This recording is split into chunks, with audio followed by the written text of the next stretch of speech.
சூப்பராக இருந்துச்சு. இருக்கிற எல்லா இடமும் ஆல்மோஸ்ட் பார்த்தாச்சு. இப்போ அடுத்தது டேரெக்ட் வயிறு பசிக்கு ரசம் சாப்பிட போதும். போய் சாப்பிட்டுட்டு இப்போ எடிட் ஒர்க் ரொம்ப இருக்குது. ஃபோனில் ஸ்டோரேஜ் வேறு இல்லை. என்ன பண்ண ஒரு மயிறு புரியலை. பார்ப்போம். எல்லாம் அந்த ஆண்டவன் பார்த்துக்கூட மேலே இருக்கிறவங்க. பார்த்தீங்கன்னா இந்த மரம் பேர் வந்து கலக்கிய மரம். விழுப்புரத்துலேருந்து கொண்டு வந்து இங்கே வச்சுருக்காங்க போல். ஸோ இதை வந்து ரொம்ப ஓல்டஸ்ட் மரம்னு நினைக்கிறேன். 2 கோடிக்கு மேலே, 2 கோடி வருஷத்துக்கு மேலே ஆகிட்டு. Chicken biryani 130 rupees. ஊட்டி பிரியாணி. காக்காராமன் கூட ஒரு பயணம்.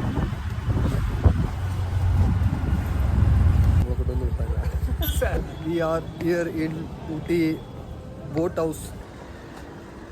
3 கிலோமீட்டர் கொண்டு வரதுக்கு 150 ரூபா வாங்குறாங்க. பட் நடந்தே வந்திருக்கலாம். நெக்ஸ்ட் டைம் நடத்துவாங்க. புதுசாக ஃப்ரெண்ட்ஸ் கிடச்சாங்களா என்னன்னு தெரியல. ஃபோட்டோ எடுத்துக்கிட்டேன்.